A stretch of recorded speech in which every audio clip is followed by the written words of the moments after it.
pessoal, dando continuidade aos autores, nós temos aqui Edgar Morin, na página 107, tá? Então, na página 107, Edgar Morin traz o quê? O Edgar Morin traz os 7 saberes necessários para a educação do futuro, tá? E nele ele propõe a superação da fragmentação. O que é isso? Sabe essa fragmentação de você estar toda hora separando os assuntos, fragmentando? Ele propõe uma unificação e ele também argumenta contra o ensino tradicional, que fragmenta em disciplinas estanques e focando apenas em transmissão de conteúdo. Né? Lembra do que o Paulo Freire falou? Transmissão de conteúdos não é só transmitir os fatos e os conhecimentos para os educandos, tá? Também ele traz que esse mundo ele é complexo, ele traz uma série de incertezas e independência, né? Interdependência do mundo contemporâneo. Então, a gente precisa preparar o aluno para isso, desse mundo contemporâneo, e que o ensino tradicional já é superado, tá? Então, lembra que ele foi aqui, nesse caso aqui, ó, seguiu a mesma linha do Paulo Freire, né, contra a transmissão. A obra ela não propõe a substituição, tá, das disciplinas, tá? Mas sim a introdução ela propõe a introdução de 7 buracos negros, temas essenciais que devem mapear, que devem permear e ligar todos os conteúdos escolares. Aqui, ó. Devem permear e ligar todos esses conteúdos que estão separados em disciplinas. Tem que ter algo que une eles, tá? Formando uma cabeça bem feita, ó. Temos cabeça bem feita, tá? Em vez de cabeça bem cheia, tá? Então, o que ele fala é isso, não é uma cabeça bem cheia, é uma cabeça bem feita.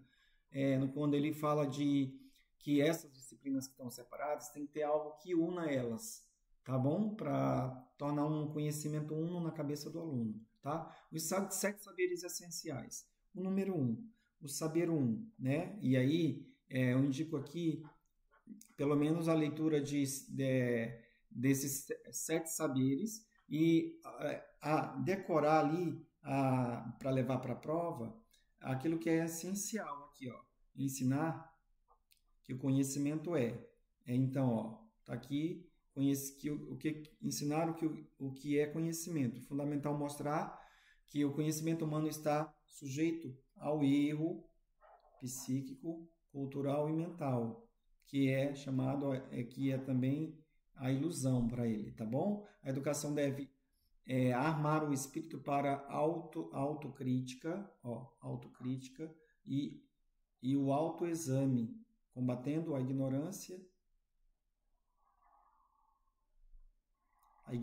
da ignorância, tá bom? O segundo princípio é o princípio do conhecimento pertinente. Critica a fragmentação do saber, disciplinar que impede a visão do conjunto. Ou seja, ele critica aquela fragmentação que impede a visão do conjunto, do todo, tá bom? A educação deve ensinar a perceber o contexto global, perceber o contexto global, tá?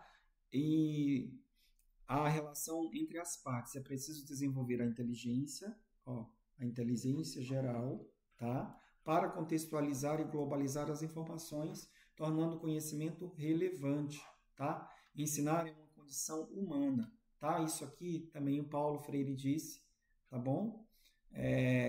Um pouco parecido com isso aqui. A educação deve ser centrada onde?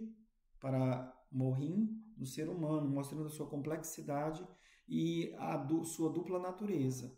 Somos seres biológicos, mas também psíquicos, sociais, culturais e históricos. Então, ele reconhece aqui essa complexidade do ser humano, tá?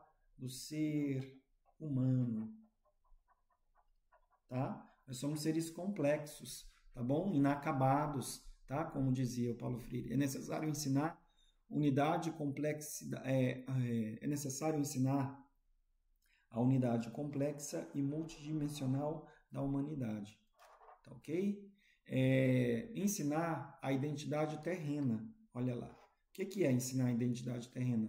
Que todos nós pertencemos e estamos dentro desse planeta, somos cidadãos do planeta Terra, cidadãos, na verdade, cidadãos do planeta Terra, tá?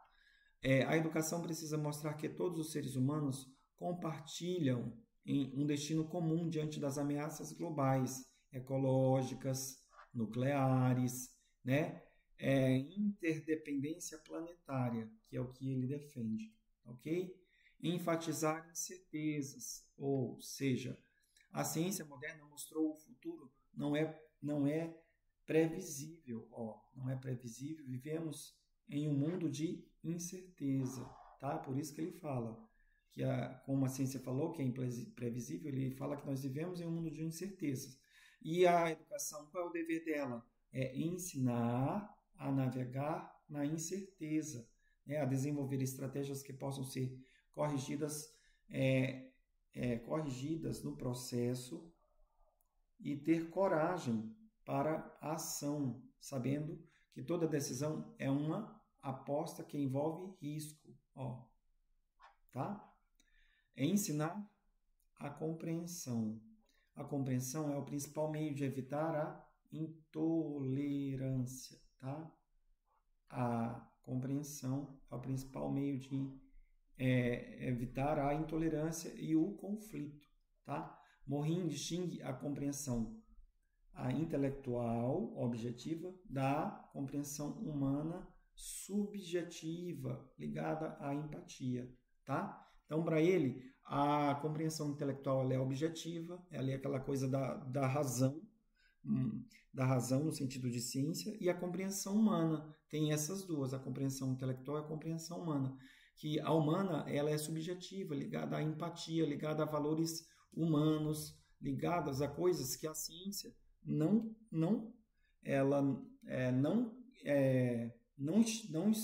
estipulou ali, né? Mas ela está ligada ali também, a compreensão está ligada à compreensão humana, que é subjetiva, tá? Diz em relação ao que o ser humano tem dentro, tá? Subjetiva, da ética, do amor também, ligada à empatia, tá bom? Então ele separa esses dois conceitos, da compreensão intelectual e a compreensão humana.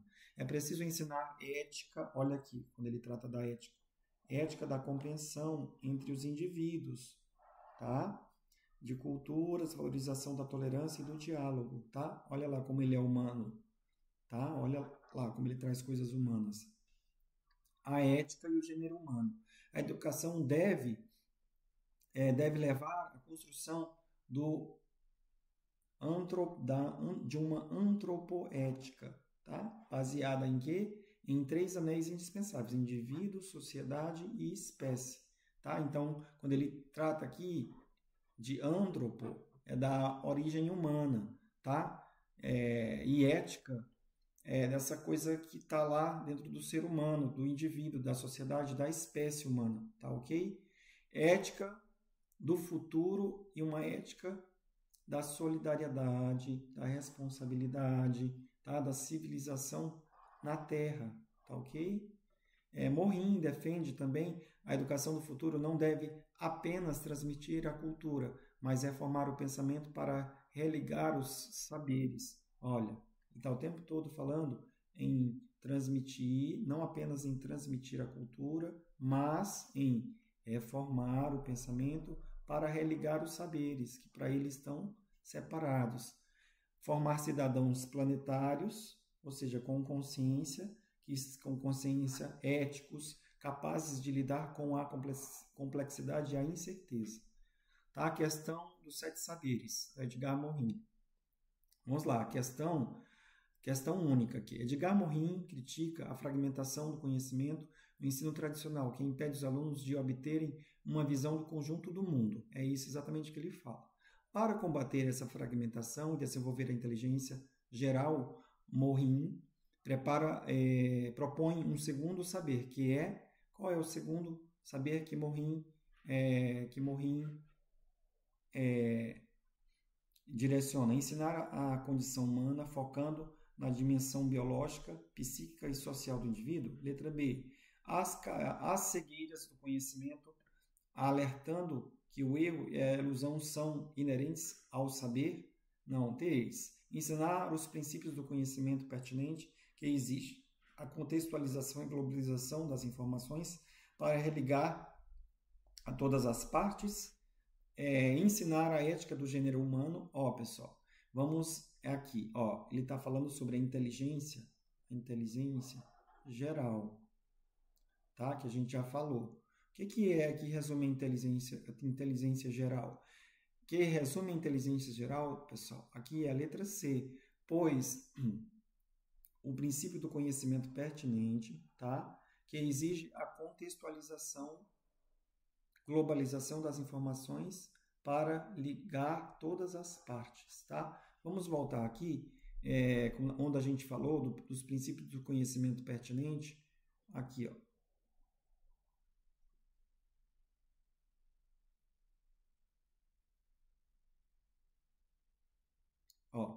no princípio número 2, ele critica a fragmentação do saber em disciplinas que impede a visão do conjunto. Ou seja, para ele, essa coisa de separar em disciplina, elas fragmentam o ser humano e não ensinam um conjunto do todo, que é importante. Tá? A educação deve ensinar a perceber o contexto global e a relação entre as partes, que é isso aqui exatamente que ele quer, que a gente diga lá na questão. Tá? Então, aqui nessa questão 1, a letra C é a que mais traz isso. Tá? Lógico que ele falou também da número 1, né, da condição humana, mas ele não, essa condição humana não traz o princípio do conhecimento pertinente. A letra B, ele falou das cegueiras do conhecimento, então as cegueiras do conhecimento também não traz a inteligência geral. E ensinar a ética do gênero humano visando a solidariedade. Isso aqui ele também falou, pessoal. Só que assim, o que ele quer de fato? De fato, ele quer a inteligência geral, sobre a inteligência geral, que é o quê? Que é o quê? O princípio do conhecimento pertinente aqui, tá? Tá ok? Que tá no item 2, tá bom? Lá da explicação. Vou deixar isso aqui, acho que está na apostila de vocês, mas eu vou deixar esse slide aqui dentro do vídeo, tá? Vocês vão olhar na descrição do vídeo, embaixo vai ter as informações para vocês verem. Gabarito comentado. Aí tem um gabarito comentado, né? Os princípios do conhecimento pertinente. A resposta do Morin, a resposta dele à fragmentação do conhecimento está, pessoal, nesses princípios aqui do conhecimento. Ele defende que a educação deve ensinar a contextualizar as informações e a globalizar o conhecimento, pessoal, tá? De modo a religar as partes, para ele estar separado, a religar as partes de tudo ao todo complexo e tornar o aprendizado efetivamente relevante para o ser humano, tá?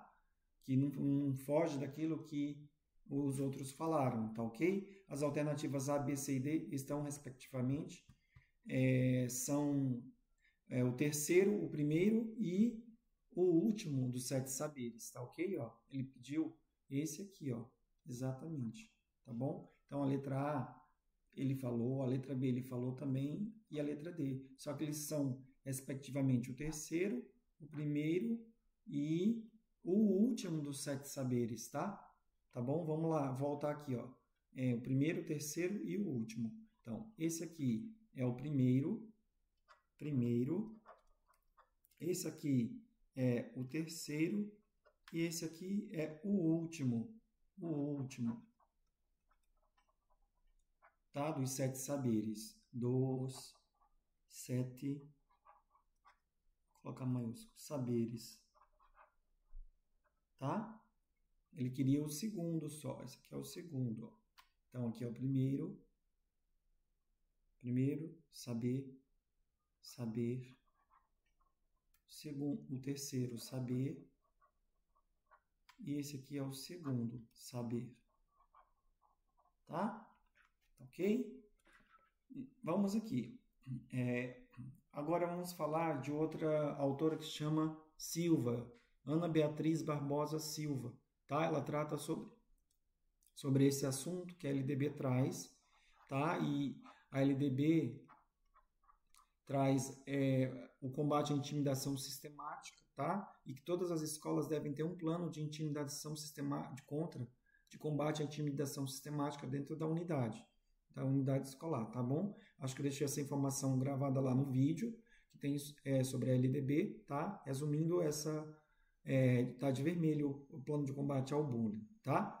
O livro da Ana Beatriz Barbosa Silva, ele traz o bullying como fenômeno de saúde pública. É um tipo de violência, não deixa de ser um tipo de violência escolar, né? E dentro da escola ele se torna sistematizado, o que afeta negativamente a vida da pessoa, tá? Que sofre com ele no psicológico dos jovens e das crianças, tá? Porque ali é uma rede armada, ele é sistemático, tá? Não acontece só uma vez, acontece o tempo todo. A autora, médica e psiquiatra, ela é médica e psiquiatra, ela traz uma análise detalhada do problema, né? E das suas causas, as formas de manifestação, as consequências, com o objetivo de fornecer a orientação prática a quem? Aos pais, aos educadores e aos profissionais de diversas áreas, tá? Inclusive da saúde também. Tá? O conceito de análise desse fenômeno, definição e características do bullying. O que é o bullying? Ela traz o que é o bullying, que ele é um comportamento, tá? É um comportamento, ele é violento, agressivo, cruel, né? Cruel e sistemático. Por que é sistemático? Porque não acontece só uma vez, acontece várias vezes e ali tem um planejamento, tem uma rede ali de alunos incentivando uns aos outros a cometerem também, entre os pares realizados de forma intencional, ou seja, tem uma intenção ali de ofender aquela pessoa com o objetivo de intimidar, maltratar, humilhar a vítima, tá? Essas agressões geralmente não apresentam motivações justificáveis, sendo realizadas como demonstração de poder, ou seja, aquela pessoa ali que está praticando quer demonstrar que ela tem um poder sobre aquela outra, tá? Para diversão ou agressões, ó. Eles fazem isso por diversão e agressão, tá? Vários fatores, várias faces dessa violência. Então, o livro detalha essas várias faces que detalha as diversas formas de bullying que podem ser física, né? Bater, chutar, verbal, que pode ser o quê? Apelidos, insultos e fofocas, tá? Físico, quando comete ali a violência, bater, chutar, tá bom? Lembrei dessas nomenclaturas aqui, ó. Físico é bater e chutar, verbal é apelido, insulto, fofoca, psicológico é o quê? Intimidação, exclusão, ameaça, ou até mesmo sexual, tá? Tá bom? A sexual também incluía aí dentro do bullying. A autora também dedica atenção ao cyberbullying. E aqui já vi várias provas cobrando isso aqui. Cyberbullying, pessoal, é cometido onde? Nas redes sociais, na internet, que amplificam esse assédio. Então, essas redes sociais, elas só tornam essa violência um pouco maior, né? Elas só expandem mais isso, né? Pois muitas vezes essa sensação do anonimato, né, impede e potencializa o sofrimento, tá? Da vítima, tá bom? Sensação do anonimato e amplitude do cyberbullying aumenta mais o sofrimento da vítima, potencializa o sofrimento dela. Por quê? A rede ali, ela espalha para o mundo inteiro. Enquanto que está ali só na escola, ainda está ali só na escola, mas quando ela espalha, né, para o resto, então aumenta mais o sofrimento da vítima, tá? As personagens, ela fala um pouco dos personagens do bullying, né? A obra analisa os papéis desempenhados no fenômeno, tá aqui, né? E não se limitam ao agressor e à vítima, tá? Então, o agressor não se limita. Por quê? Não é só o agressor e a vítima. Envolve outras pessoas. Agressor. Então, tem o agressor, muitas vezes que são os alunos populares que buscam o quê? Domínio e poder da turma, tá? A autora discute as origens desses comportamentos ligados, a alguns casos, a falta de limites na educação, tá? Ó, falta de limites. Aqui, ó. Tá? A vítima. O que acontece com a vítima? A vítima geralmente são alunos que fogem do padrão, tá? Elas fogem do padrão estético ali aceitado, mais aceitado, tá? Ou do comportamento, são maltratados invariavelmente geram dor. Ó, esses maltratos geram dor. Pode ser físico ou psicológico também. Esse sofrimento traz consequências graves para essa vítima, tá? Tem os espectadores e testemunhas também. Tem esse tipo que também não deixam de ser participantes, né? Porque eles são os espectadores, a maioria são alunos que presenciam esse bullying, tá? E não defendem a vítima de modo nenhum, tá? Ficam ali assistindo o show de horrores, tá bom? E ver aquilo se perpetuar de uma forma assim violenta e não fazem nada. A consequência é a saúde mental. Então, o livro traz a consequência saúde mental, que vão impactos negativos de curto e longo prazo, depressão e ansiedade, mal-estar físico, dor de cabeça, náuseas. Então, tem vários aqui sintomas ou impactos negativos desse bullying, desse cyberbullying, né? As necessidades de intervenção. Então, ela traz aqui a exigência de uma intervenção que seja urgente pela escola e pelos pais e pela comunidade. Então, é crucial que a escola adote uma política, e a LDB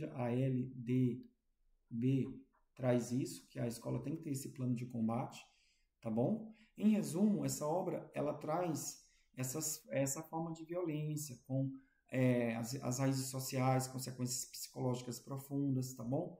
Nós temos aqui uma questão. Então, na primeira questão, ela fala assim: o bullying, segundo a Ana Beatriz, caracterizada pela diferença de bullying, de outras formas de conflito, agressão isoladas entre alunos, porque na letra A é um ato de violência física que ocorre apenas ocasionalmente. Não, pessoal, não é apenas ocasionalmente. Isso aqui ocasionalmente não é bullying. Quando acontece ocasionalmente, não é bullying, tá? Na letra A. Na letra B, fala assim: é um resultado, deixa eu colocar aqui separado a letra B. Letra B, é o resultado direto de traumas familiares, não é resultado direto de traumas familiares, pessoal, não é. Então, a letra A está está errada, a letra B também está errada, por causa disso, porque não é só uma vez que acontece, são várias vezes, é uma intimidação sistemática. É um conjunto de de comportamentos agressivos, cruéis e sistemáticos, repetitivos, de forma intencional. A letra C tem tudo para ser a correta. E na letra D, manifesta exclusivamente torna o item incorreto. Cuidado com essa palavra. Tá? Número 2, questão 2. No contexto do fenômeno bullying, a obra da Ana Beatriz Silva destaca a existência de diferentes atores, além da vítima e do agressor. Qual é o papel da maioria dos espectadores testemunha na perpetuação do ciclo da violência? Na letra A, fala o quê? Vou só separar aqui. Letra A, letra B, letra C e letra D. Separado agora. Invertem ativamente para defender a vítima e buscar... Não, eles não defendem a vítima, pessoal. Cuidado com isso. Eles não defendem a vítima, eles não invertem para defender. Eles não intervêm para defender a vítima. Sentem-se indiferentes à situação, não havendo impacto psicológico sobre eles. Há sim impacto psicológico, pessoal. Sim, então está errado. Não havendo, torna o item errado. Não defendem a vítima por medo de se tornarem o próximo alvo e que contribui para manter o ciclo do assédio e a sensação de impunidade do agressor. Pode até ser, vou marcar aqui, como deixar ali, né? Vamos deixar essa daí.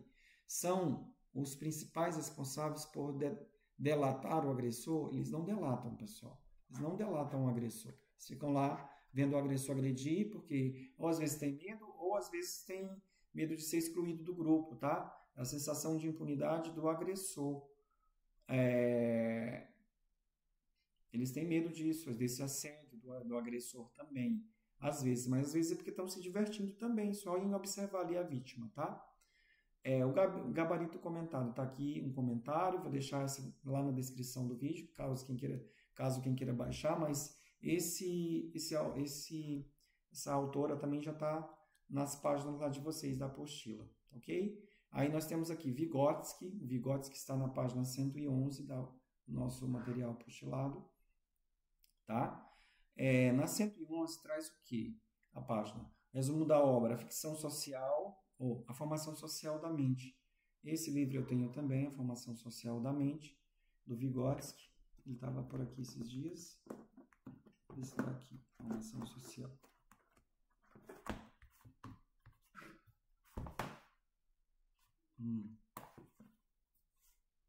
Não está aqui, formação social da mente.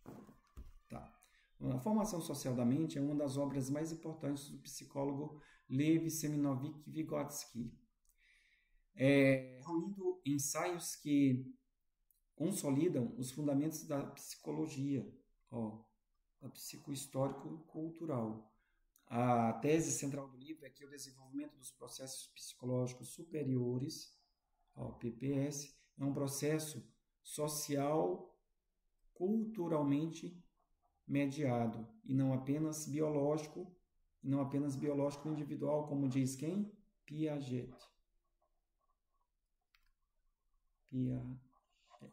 Acho que é assim que escreve, Piaget. Então, o Piaget que fala isso, que é biológico e individual, tá bom? Lembrem disso. É o desenvolvimento socio-interacionista e cultural. Olha lá. Por isso que essa palavrinha aqui é importante se aparecer Vygotsky na prova de vocês. Socio-interacionista também, tá? Vygotsky propõe que a cultura e as relações sociais são elementos essenciais para a formação da mente. O desenvolvimento cognitivo não é puramente inato, ou seja, não nasce com a criança, não é inato, mas é sim resultado de quê? De interação constante do indivíduo com o meio sociocultural, cultural e social, tá? O desenvolvimento segue do social para o individual, ou seja, para ele, a criança aprende do social, ou seja, de fora para dentro, tá? Do social para o individual, tá? Então, primeiro ele se desenvolve socialmente, depois individualmente, onde o indivíduo incorpora as relações sociais e faz uma internalização desses comportamentos sociais. Então, é de fora para dentro, tá ok? A mediação simbólica e instrumentos psicológicos. Então, vamos lá. O que é a mediação simbólica e os instrumentos psicológicos? O homem transforma a natureza a si mesmo por meio de instrumentos, ferramentas, signos, ferramentas psicológicas.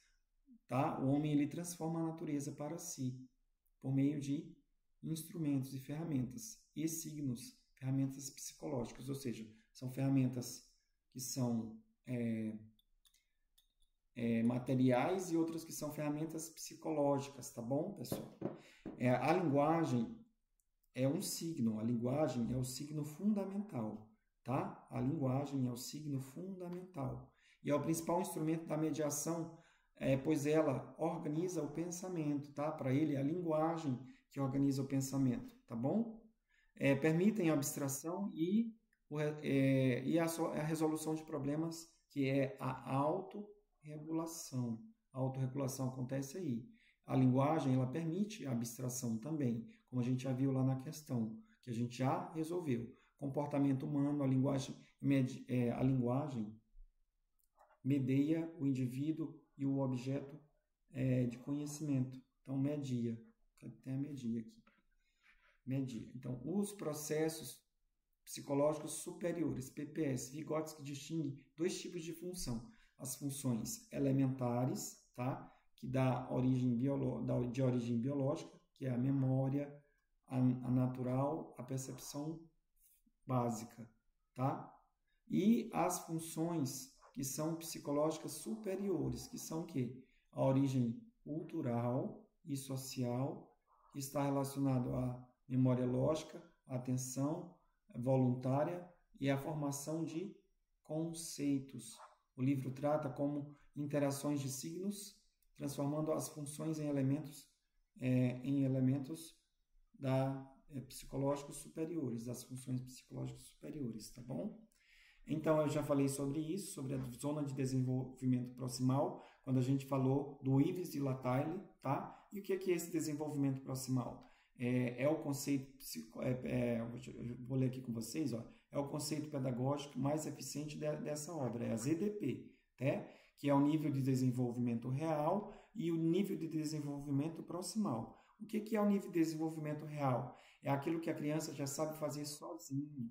E o nível de desenvolvimento potencial é o nível de desenvolvimento que ela pode chegar quando ela tem a ajuda de um adulto. Então, a diferença desse até chegar nesse é chamada de ZDP, Zona de Desenvolvimento Proximal. A aprendizagem efetiva é aquela que se adianta ao desenvolvimento atuando na ZDP, estimulando e empurrando para frente o processo de desenvolvimento da criança. O aprendizado deve ir a reboque do processo de desenvolvimento, tá bom? Então, a relação entre aprendizagem e desenvolvimento. Então, temos a relação, ele critica as teorias que separam totalmente a aprendizagem do desenvolvimento, ou que possam coincidir. Para ele, embora não sejam idênticos os dois processos de interação, e os processos estão interrelacionados, o desenvolvimento da pessoa com a aprendizagem, e se influenciam mutuamente, sendo a aprendizagem o que? O motor, para ele, é o motor que impulsiona o desenvolvimento, tá? Então, só é possível desenvolvimento se houver aprendizagem, tá bom, pessoal? O processo de aprendizado sempre tem uma história prévia, começando muito antes da escola, tá? Então, para ele, conhecimento não começa na escola, pessoal. Não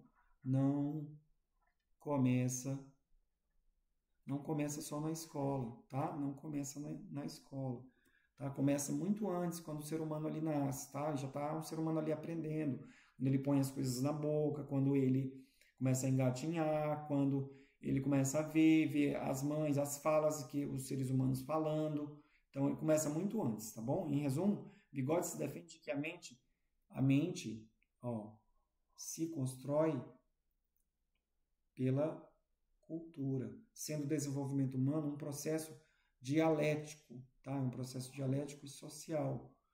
A linguagem e a interação são os mediadores cruciais na aquisição do pensamento, do controle consciente do próprio comportamento. Então, são os principais? A linguagem e a interação.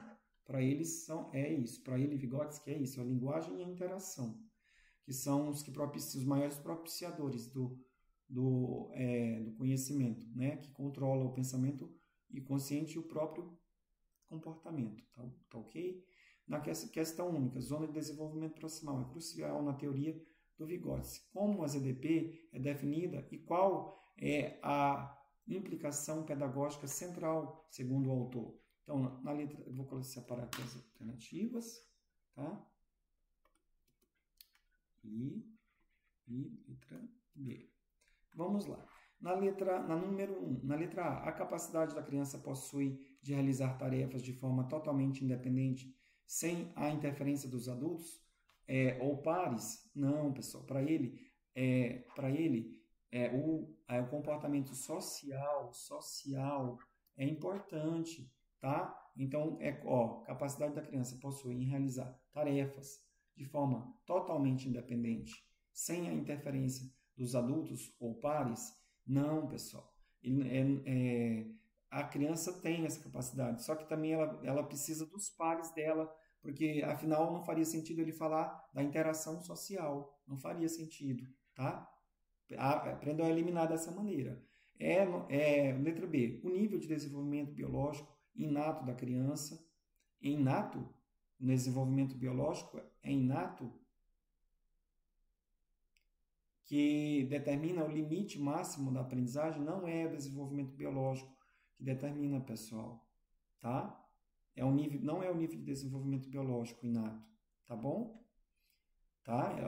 Ela vai se construindo ali ao longo das interações dela também, tá? Com o mundo, com o meio, tá? Na letra C, é a distância entre o desenvolvimento, pessoal, se ele está pedindo o conceito de ZDP, eu falei exatamente o que é o conceito de ZDP aqui, ó, ZDP. Ó, ele falou isso, falou isso, falou em algum momento. Só que assim, o conceito que traz o conceito de ZDP é a distância entre o nível de desenvolvimento real, né, que a criança faz sozinha, e o nível de desenvolvimento potencial, tá? O que mais explica é isso que ele quis aqui na questão, ZDP, é a letra C, tá? A letra D, resultado final do desenvolvimento cognitivo, apresentando o domínio completo de todas as funções psicológicas. Não, pessoal. Não, ainda não. Tipo, é como que se fosse ali, é um processo ainda de aprendizagem. Todo mundo, o ser humano, pessoal, a gente em alguns momentos não a ZDP não é o momento final, ó, não é o estado final, tá? Não é, tá? E é o que ele quer. Então isso aqui está errado, tá? Porque não é o final, tá? Então nós temos aqui o comentário, vocês olhem aqui, tá bom? Os comentários da questão, tá? A ZDP é a região dinâmica onde o processo de desenvolvimento está em curso, tá? Ela é a diferença entre o que a criança sabe fazer sozinha para a mediação, que é o que ela faz com um adulto, tá? O papel central da educação, na visão de Vygotsky, é atuar nessa zona de desenvolvimento, fornecendo o suporte necessário para que a criança internalize as funções e avance o seu desenvolvimento, tá? As alternativas A e B representam, respectivamente, o nível de desenvolvimento real e, tá? A A e a B é o nível de desenvolvimento real na visão puramente inata, tá? Contrária à perspectiva sócio-histórica do autor, tá? Então, na alternativa A e B, elas foram contra a sócio-histórica do autor, tá? Senão não faria sentido ele dizer que o conhecimento é obtido da interação sociocultural, tá? Na página 113, nós vamos ter o quê? Nós vamos ter na página 113, aqui, um resumo da obra Diálogo entre o Ensino e a Aprendizagem, da Thelma Weiss. Ó, tá aqui.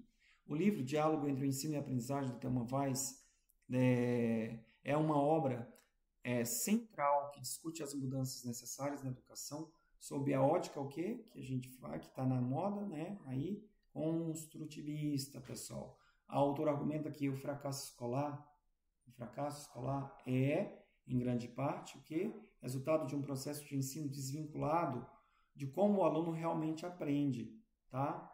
Ela está dizendo aqui que o fracasso se dá quando a escola tenta ensinar de uma maneira desvinculada de como o aluno aprende e propõe um processo de ensino que seja dialogar entre o ensino e a aprendizagem, o processo de aprendizagem, ou seja, processo de ensino dialogando com o processo de aprendizagem ali, tá? É isso que ela propõe. A visão é construtivista e baseada no piagetiana, tá? Então, vocês vão lembrar do Piaget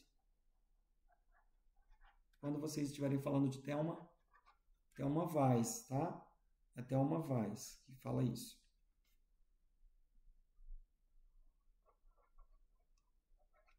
Tá?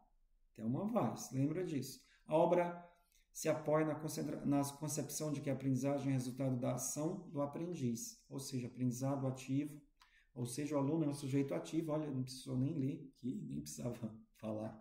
É o sujeito ativo, ele constrói o conhecimento a partir do que ele já sabe, que foi feito o quê? Que é valorizar o saber do educando, que o Paulo Freire falou. Lembre disso, que a maioria dos autores vão defender essa ideia. O conceito é o pessoal, responder questão de concurso, se trata disso, de você entender isso dos autores, tá? Se trata de vocês pegar o fio da meada daquilo que a gente já está o tempo todo, desde lá, falando, desde o começo das nossas aulas, tá? O conhecimento é uma transmissão, o conhecimento é uma transformação permanente a partir do que já existe. Nada acontece do nada, pessoal. Nenhum conhecimento acontece do nada. Então, ele já tem algo que ele trouxe ali, né, com ele, uma bagagem, né? E não é simples a observação passiva da informação, tá? O conhecimento ele é construído pelo aluno e ele não é uma simples observação passiva do conteúdo. Ou seja, não é um aluno que a gente só deposita ali o conhecimento nele, tá? O diálogo entre o ensino e a aprendizagem.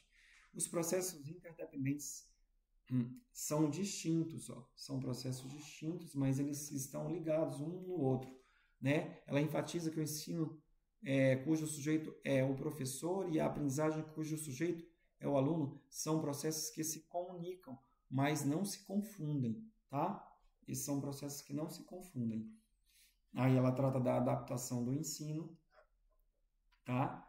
É equivocada a expectativa do que o aluno deve se adaptar ao ensino. Na verdade, é o processo de ensino que tem que se adaptar ao processo de aprendizagem, o conhecimento prévio e a atividade mental do aluno, tá? Ela defende isso. O professor deve ser capaz de interpretar as respostas do aluno para tomar decisões e mudar o rumo da sua ação. Que foi que a Jussara Hoffmann falou, que os outros também falaram, tá? O papel do professor como mediador do sujeito. O professor deve atuar como o sujeito de sua ação profissional, ou seja, ele é um sujeito que se autoavalia, tá? Ele é o sujeito da sua própria ação, tá? Então, ele chega em casa, ele reflete sobre o que ele fez, tá? Se ele realmente atingiu os alunos, a aprendizagem deles. É preciso enxergar o aluno, preciso enxergar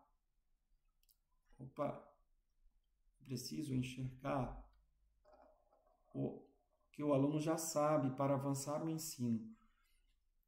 O professor não deve se apoiar apenas no livro didático, mas sim criar boas situações de aprendizagem, tá?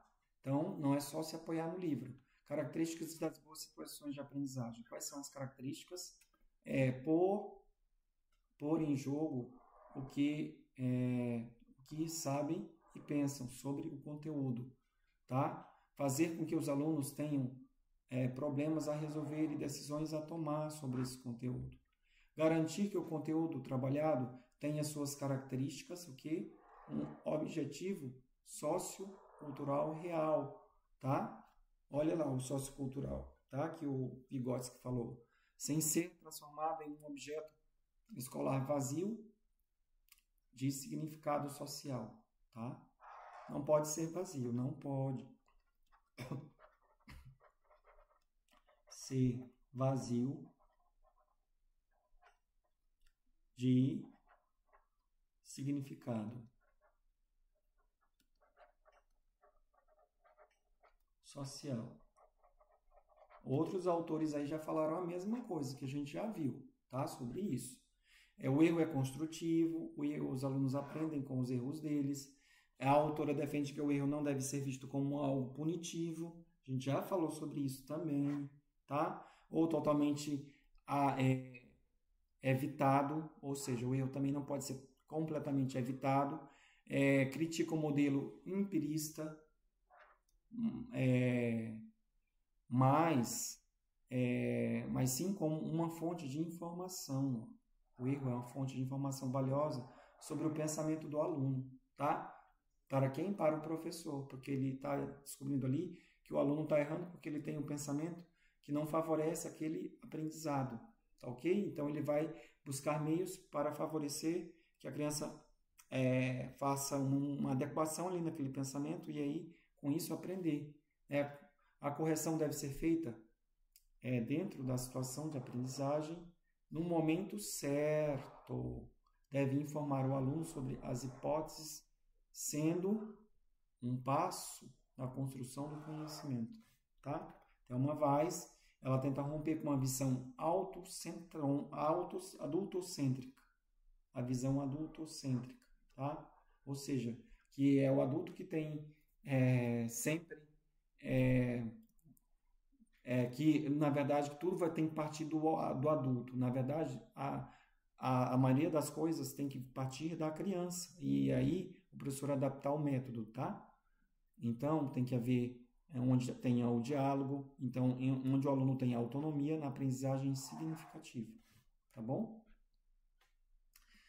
Questão. Então, nós temos algumas questões. Deixa eu só separar aqui algumas alternativas que estão juntas. Letra B aqui.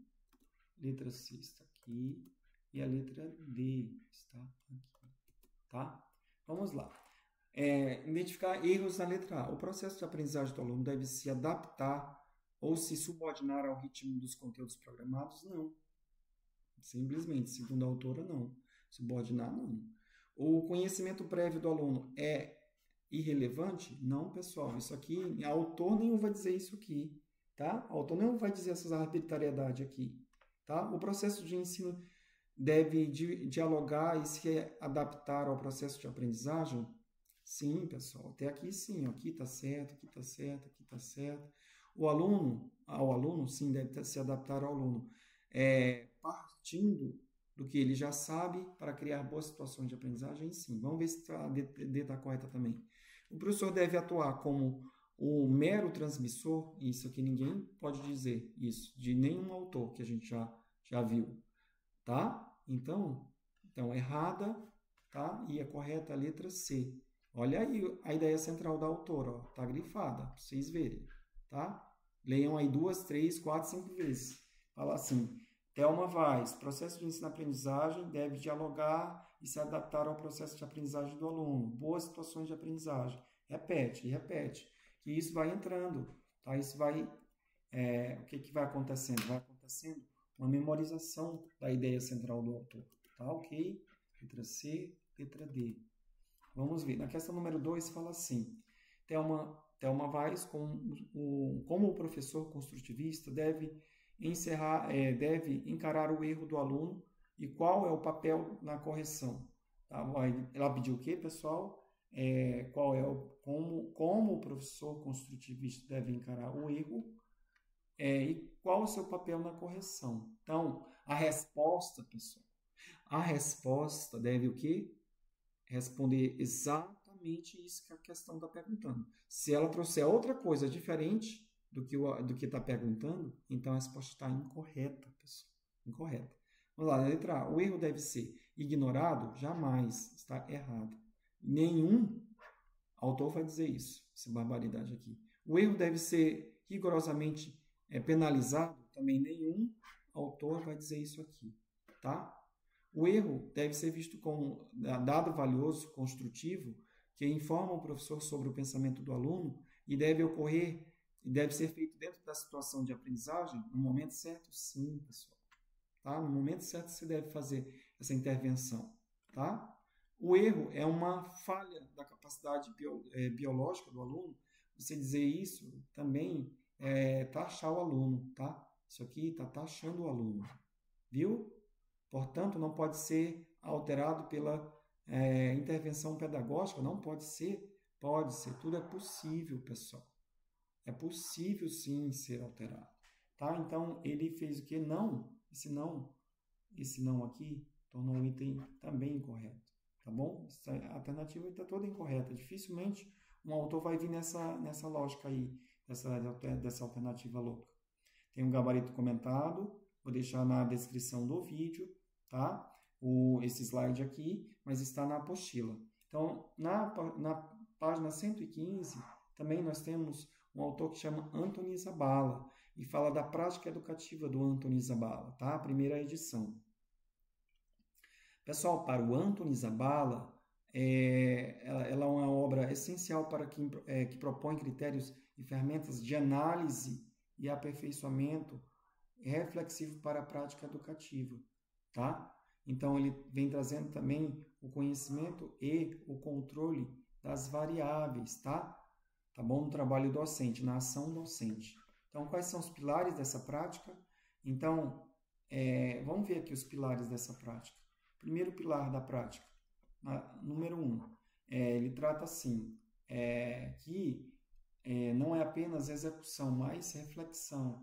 Sabe aquele professor que faz, nunca reflete? Então, ele fala aqui, o professor deve planejar previamente e avaliar posteriormente, tá? Aquilo que fez. Tá? Então, tem mais aqui, todos os alunos atuam em maior grau de competência possível conforme as suas possibilidades reais, né? O aperfeiçoamento da prática visa permitir que todos os alunos atinjam o seu maior grau de competência possível, tá? Ou seja, explore as possibilidades aí. Referenciais teóricos essenciais que ele traz. Ele traz a função social do ensino, traz a concepção do processo ensino-aprendizagem e a função social do ensino é qual? Questionar o papel da escola. Zabala traz que ela critica a função sociohistórica que muitas vezes se limitou a selecionar e excluir. Foi o quê? A classificação, que a gente já falou, sem relação com capacidade para seguir carreira universitária, em vez de promover o desenvolvimento de todos. Tá, ela seleciona quem é capaz de ir para a universidade. Então, ele critica isso, essa característica. E a escola deve se preocupar com o desenvolvimento de todos. A concepção do processo ensino-aprendizagem. O professor precisa partir da teoria sobre como as aprendizagens se produzem. A Zabala defende a concepção construtivista e a maioria deles, todos eles dos autores vão trazer essa concepção construtivista, tá? Com mais adequada para compreender a complexidade do ensino. Então, tem aqui a concepção construtivista. Nesta visão, a aprendizagem depende das características singulares do aluno, tá? Ou seja, cada um tem a sua característica. E a visão construtivista depende dessa visão peculiar do aluno, tá? Ensinar implica ajudar o aluno, ou ajudar o aluno a estabelecer vínculos essenciais e não arbitrários entre os novos conteúdos e os seus conhecimentos prévios. Tá? Olha aqui outro, defendendo os conhecimentos prévios. E todos eles vão defender os conhecimentos prévios dos alunos. Tá bom? Todos, inclusive todos, sem exceção. Tá bom? O aluno tem um papel ativo e protagonista, por mais que é isso que não se vê na escola. Você vê uma professora empurrando o teminha de sala nas crianças da educação infantil. Isso não é protagonismo. Protagonismo é você observar ela no parque e ver que ela se interessou pelos gravetos. E aí pelas borboletas. E aí vai ser o teminha da sala, sala das borboletas, porque o protagonismo é isso. Protagonismo é você observar no aluno e trazer aquelas temáticas para dentro da sala e para o seu modo de trabalhar, tá ok? E não vir de um protagonismo do professor, tá? O papel ativo e protagonista é do aluno, tá? Tá bom? É ele quem dita o ritmo e as coisas ali que vão acontecer na sala, tá bom? No sentido de intervenções que o professor também vai fazer, tá? Variáveis e práticas da sequência didática. Então, nós temos aqui as variáveis, que estão as sequências didáticas, tá? Que tem a ordenação articulada das atividades do ensino-aprendizagem. Então, ele traz o papel do professor e dos alunos, a organização social da aula, o trabalho individual e em grupo, a organização, a tipologia e os conteúdos e a avaliação. Então, a avaliação para ele é o quê? A avaliação deve levar em conta a diversidade dos aspectos de aprendizagem, tá? E exigir conhecimentos prévios dos alunos. Tá bom? Tá? Então, não é só trabalhar só aquilo que o professor trabalhou, mas também trazer conhecimentos prévios que os alunos já são capazes, tá bom? Tipologia dos conteúdos. O autor defende que a prática deve contemplar diferentes tipos de conteúdos, tá? Metodologias, e deve adequar a cada um. Por exemplo, conceituais. O que são os conteúdos conceituais e factuais? O aluno ele deve ser capaz de utilizar os conceitos para interpretação de fenômenos e não apenas de produzir fatos, tá? Então, são os conceituais e podem vir também como fatuais, tá? Lembrem disso, fatuais e conceituais é a mesma coisa, pessoal, é a mesma coisa para ele. Procedimentais, os procedimentais como o aluno é capaz de usar procedimentos em diversas situações, tá? Os procedimentos, tá? Usar a régua, tá? O compasso ali para medir, então são os procedimentais, tá? E os atitudinais são o quê? As atitudes que o aluno desenvolveu em adquirir valores, as normas e as perspectivas de vida, tá? Então, lembra que algumas questões vão trazer a diferenciação de normas, tá? E tratar normas como diferente de conteúdos atitudinais, tá? Normas, em algumas questões, normas. Opa. Delete. Em alguns momentos ele vai trazer o conceito da norma, tá? Da norma separado dos atitudinais, tá bom? Tá? Dos valores, tá? Que são valores, tá? Valores aqui nós estamos falando de normas, mas também estamos relacionados a valores, que são coisas construídas ali com eles, ali, junto com eles, socialmente, tá? Mas aí lembra que essa palavra norma ele traz uma conceituação não ligada aos atitudinais em algumas questões, tá bom? Lembra de diferenciar aí, tá bom? Em sumas, a Bala fornece uma estrutura para a reflexão docente, defendendo que ensinar e como ensinar deve ser um processo consciente, adaptativo, guiado por uma concepção construtivista, mais um construtivista aqui aparecendo, tá? Questão número 1. Antoni Zabala utiliza a concepção construtivista como referencial teórico principal para sua análise das práticas educativas. Nessa perspectiva, qual é o papel essencial do professor no processo de ensino-aprendizagem? Vamos lá separar aqui algumas alternativas.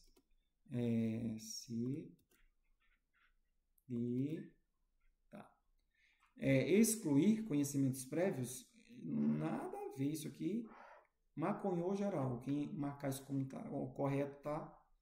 Atuar como transmissor principal, o professor não é o transmissor principal em nenhum deles, tá? Atuar como mediador, organizando situações de aprendizagem, estabelecer vínculos entre os alunos, conteúdos e seus conhecimentos prévios, tá? Isso aqui está o mais correto, letra C. Vamos analisar a letra D. Limitar-se a observar o aluno? Jamais. Não é se limitar. A letra C, isso aqui está incorreto. Na número 2, Zabala defende que a prática educativa deve contemplar diferentes tipos de conteúdos. Qual é o tipo de conteúdo exige que o aluno seja capaz de utilizar em diversas situações? Refere-se à aquisição técnicas, métodos e estratégias. A gente acabou de ver sobre isso. Isso aqui é o quê? Conteúdos o quê? Procedimentais, ou conteúdos procedimentais aqui, ó. São procedimentos. Por que são procedimentos? Porque, pessoal, é aquisição de técnicas, métodos e estratégias. Então, isso aqui está no campo, o quê? Prático da coisa, tá? Então, são só factuais? Não, só factuais é ali só a teoria, né? Teoria, os fatos, tá? Quando ele está aprendendo ali os fatos, tá? São os conteúdos atitudinais. A gente já falou que atitudinais são o quê? Os valores. E os conteúdos conceituais são os conceitos, pessoal. conceitos. Os conceitos aprendidos, tá bom? Então, letra D são o quê? Os procedimentais. Deixa eu ver se eu... Procedimentais. Eu vou deixar aqui mesmo. Tá? Então, são procedimentais. A letra D está correta, tá? A letra D está correta. Que são procedimentos que estão na parte prática. São os procedimentos que ele faz, que o aluno consegue fazer. São a parte prática, tá? Prática. É o que o aluno já consegue fazer.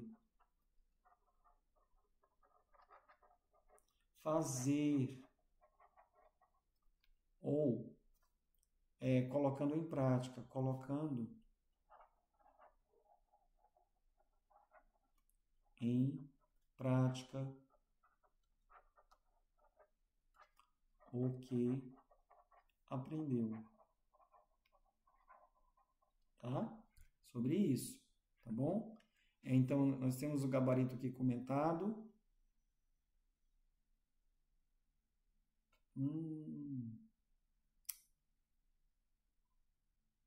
Questão 1. A questão 1 é a letra C, e a questão 2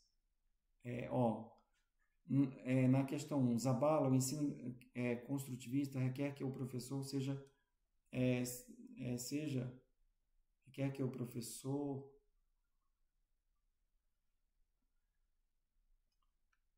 atue como mediador, intervém no aluno. Isso se dá pela busca do vínculo entre o novo e o prévio, tá? O professor é mediador ativo. Ó, o professor é mediador ativo para ele, tá ok? Na número 2, a letra D que está correta. Por que a letra D? Porque, pessoal, Zabala ele classifica os conteúdos factuais como fatos e dados, os conceituais como ideias e teorias, os procedimentais e atitudinais, procedimentais e atitudinais. Aí então, os atitudinais são valores e normas, tá? E o conteúdo procedimental refere-se ao quê? Ao saber fazer, tá? Que é a prática do aluno, que ele aprendeu a fazer praticamente, tá bom? Nós temos aqui também o Geraldo Almeida na página 118, tá? Vou deixar esse conteúdo aqui para uma próxima aula. Cedinho eu mando para vocês essa parte do Geraldo Peçanha Almeida, tá ok?